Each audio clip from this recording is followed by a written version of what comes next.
신경 끄기의 기술이라는 마크 맨슨 작가가 쓴 책인데요. 제목이 진짜로 재밌는데요.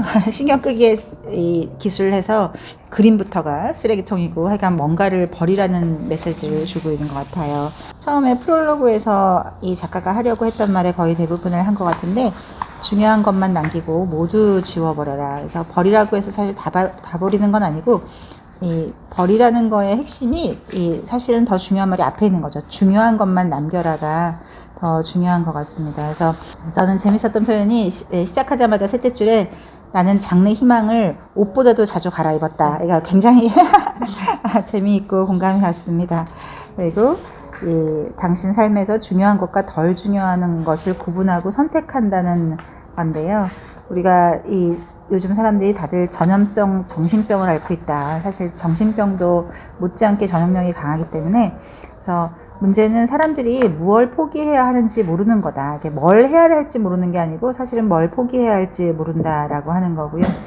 여기서 이제 성공한 그 사업가 얘기를 하면서 1년에 1억 달러를 버는 사람에서 시간이라는 게 굉장히 중요하기 때문에 기회비용을 놓치지 않기 위해서 다 이렇게 붙들려고 하는데, 결국 하여간 어느 순간 그런 그 사회를 버리고 자기 가족을 택한 그런 얘기들을 하고, 우리가 살면서 아무것도 이 버킷리스트를 이제 한동안 또 한창 유행했기 때문에 버킷리스트를 이렇게 지워나간다고 하는 어떤 자기 개발의 그 함정에 있어서 그 버킷리스트를 채우다 보면 아무것도 잃지 않으려고 하는 인생을 살다 보면 지옥의 무한궤도를 빠져야 되고, 그런 지옥의 무한궤도에서 빠져나오려면 무언가 내 삶의 방향을 재조정해서 무엇이 중요한가를 깨닫는 그런 실용적인 깨달음, 이렇게 너무 형이상학적인 그런 비현실적인 깨달음 말고 정말 실용적인 깨달음을 깨달아서 쓸데없는 거에 신경을 꺼버리는 거를 말하고 있습니다. 그래서 실용적 깨달음이란 하고 12페이지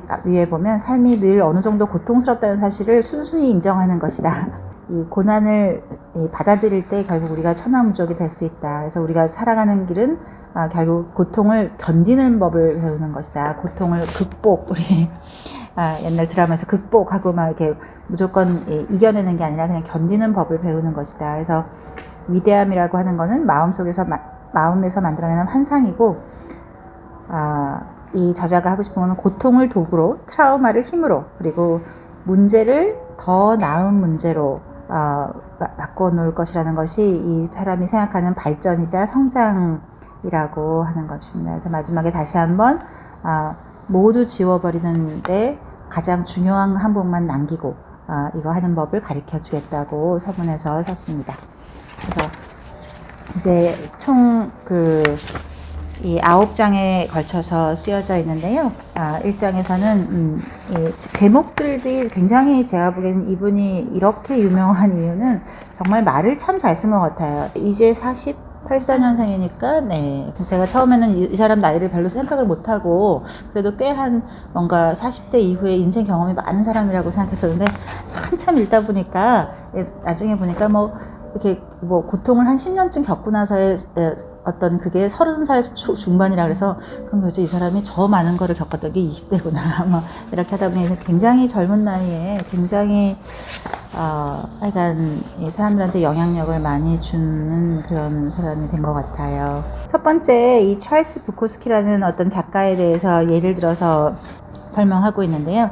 자기 개발사하고는 전혀 거리가 먼 어떤 주정뱅이이자 바람둥이고 노름꾼이고 도대체 문제가 많은 이런 사람이고, 그냥 우체국 사무원이었을 뿐인데 맨날 책은 썼지만 사람들이 당신 책은 도저히 책으로 팔릴 수 있는 책이 아니에요 하고 이제 수없이 거절당했지만, 이제 어느 날 어떤 사람이 그걸 했을 때 내가 선택을 해야 되는구나. 우체국에 남아서 머리가 돌아버리거나 아니면 나가서 작가 놀이를 하거나 굶어 죽거나 이렇게 했는데, 결국 굶기로 작정을 하고 나가서 이제 책을 펴서 200만 부가 넘는 책을 팔렸기 때문에 정말 아메리칸 드림을 한 건데요.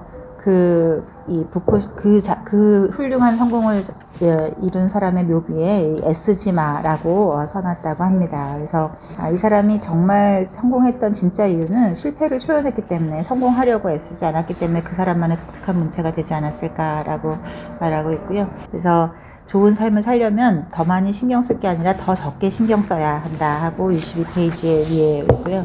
이 불안이라는 지옥의 무한궤도, 사실 이 인간의 특성 중에 가장 큰 특성을 정말 한두 가지 뽑으라고 할 때 그 거의 첫 번째, 두 번째에 뽑히는 게 이 불안이라는 거대한 장벽인데, 사실 또 생각해보면 이 불안이라는 게 없었으면 이 인류는 살아남지 못했을 거라고 하죠. 그러니까 어떤 인류라고 호모사피엔스 중에서 불안을 유난히 잘 느꼈던 사람들만이 사실은 살아남았던 거고, 불안에 대해서 너무 무덤덤하거나 이랬던 사람들은 이미 다 멸종해버렸기 때문에 의심이 많고 불안했던 사람들이 살았고, 그 불안은 사실 내가 가지고 있는 내재적인 강점인 거죠. 그 불안이 나를 생존하게 했으니까. 할아버지가 어렸을 때 사는 게 다 그렇다, 가서 삽질이나 해 라고 하는데, 우리가 삽질하는 말 농담으로도 많이 하고 하지만 정말로 큰 삶의 지혜가 있는 것 같아서, 무언가 한다는 게 결국 무언가를 해결할 수 있는 거고, 실제로 뇌과학적으로 많이 증명된 것 중에 하나에서 불안을 없애는 가장 큰 사실 치료법은 몸을 움직이는 겁니다. 몸이 움직이고 있을 때 불안이 이제 해소가 되고요. 그래서 우리가 다리 덜덜덜덜 떠는 애들이나 이런 거를 너무 나무라지 말고, 그 사람은 좀 최선을 다해서 그걸 하고 있으니까 그걸 하는 거. 그리고 심지어는 좀 아이러니하게도 왜 너무 지나치게 청소하는 사람들, 막 지나치게 청소하고 이런 것도 사실은 불안에 대한 또 다른 그 사람만의 자기만의 솔루션이라고 하거든요. 그래서 약간 뭔가 움직이다 보면 훨씬 더 좋아진 그런 것이 어른들에게도 다 생활의 지혜로 있었던 것 같습니다. 26페이지 맨 아래 애쓰지마, 노력하지마, 신경쓰지마. 그래서 알베르 까미가 행복이 무엇인지 계속 묻는다면 결코 할 수 없다. 인생의 의미를 계속 찾아 헤맨다면 인생을 살 수 없다. 그래서 애쓰지 마라는 뜻인데, 계속 뭐 행복해야 돼, 행복해야지, 뭐 이렇게 행복을 계속 말한다는 그 자체가 내가 행복하지 못한 거고, 우리가 행복을 인식하지 못하는 순간이 가장 행복하다는 한 순간이라는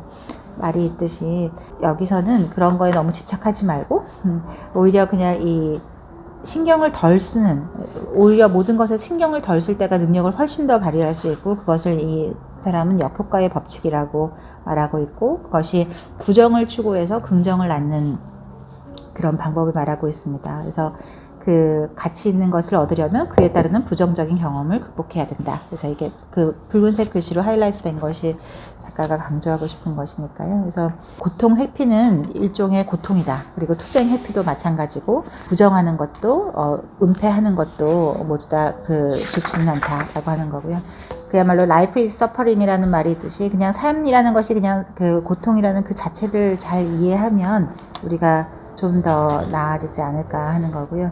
이 모든 사람 일에, 모든 일에 다 사사건건 신경을 써야 하다 보면 이것이 굉장히 큰 자만이라는 것이 30페이지 위쪽에 써 있는데, 굉장히 인상적인 분석인 것 같아요. 그래서 모든 사람의 일에 사사건건 신경을 쓴다는 것은 모든 일이 내가 바라는 대로 되어야 되는 것이고, 그건 일종의 정신병이다.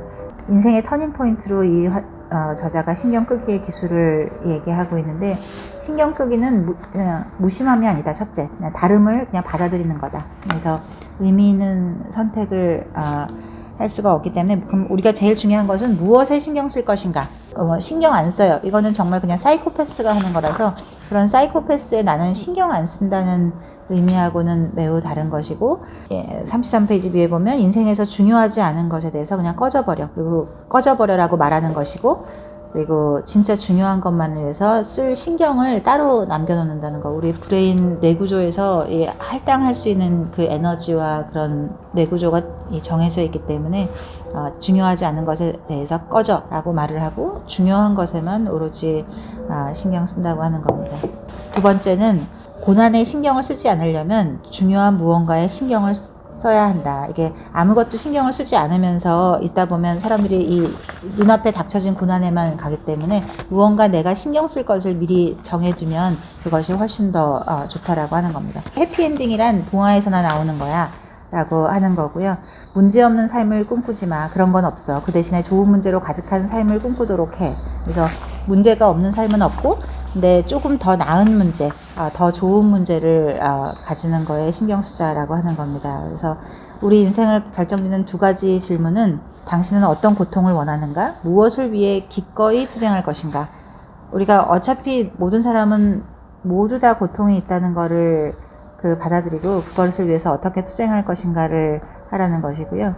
왜냐하면 행복에는 투쟁이 따르기 때문이다. 행복은 문제를 먹고 자란다. 40페이지 맨 아래 소제목으로 쓰여져 있습니다. 그래서 행복은 그냥 주어지는 게 아니기 때문에 결국 투쟁에 의해서 하는 거고, 그 투쟁이 무엇인가에 따라서 당신이라는 존재, 아이덴티티가 규정된다라고 설명하고 있습니다. 그래서 성공을 결정하는 질문은 내가 무엇을 즐기고 싶은가가 아니라 나는 어떤 고통을 견딜 수 있는가 라고 43페이지 중간에 있고요. 행복으로 가는 길에는 똥덩어리와 치욕이 널려 있다. 내가 어차피 모든 사람은 고통을 피할 수 없으니까 내가 어떤 고통을 선택할 건지, 그 고통의 선택을, 그리고 내가 한 선택이면 강요된 고통이 아니라 내가 선택한 고통이면 그 고통을 이겨낼 수 있을 것이다 라고 하는 거고, 그 가는 길에 언제나 우리 생각에는 영광과 이런 게 있기를 바라지만 사실은 똥덩어리와 치욕이 널려 있다. 삶에서 가장 중요한 진실이 제가 귀에서 가장 거슬리는 법이다 라고 이렇게 얘기하고 있고요. 부유함을 버리고 고통을 받는 자를 택한 왕자 해서 그 부처의 이야기가 예를 듣고 있는데요. 그렇게 모든 것을 다 갖추고 사는 왕자였지만 어느 순간 모든 경험이 공허하고 가치없게 느껴져서 결국 실존적 위기에 직면하고 나서는 이제 궁을 나와서 불황자로 살 수밖에 없었다는 거고, 그래서 아무리 고통받는 삶을 겪더라도 그걸로 해서 무언가를 깨달을 수 있다면, 그리고 아무리 왕자 때 모든 부를 가졌지만 그것이 아무런 가치가 없으면 되지 않는 거라서요. 마침내 부처는 자기의 어떤 실존적인 거에 대해서 고민하다가 이제 깨달음을 얻은 것이고, 여기 50페이지 중간에처럼 모든 이 부처가 결국 깨달은 것은 인간인 이상 누구도 고통을 피할 수는 없다. 그래서 그냥 고통을 받아들여라 라고 하는 거고요. 이 책의 정말 좋은 점은 워낙에 이분이 워낙 블로그를 오랫동안 하면서 그 블로그의 글로 이 블로그 패러그래프를 그대로 한 거라서 딱 이 한 소제목들만 읽어도 그게 하나의 블로그 내용이고, 그래서 제목을 뽑은 거나 그 제목 아래 설명들이 굉장히 좋아서 꼭 책을 이렇게 처음부터 끝까지 다 읽지 않아도 이 중간에 소제목들만 읽어도 이분이 하려고 하는 말을 충분히 이해할 수 있는 것 같아요.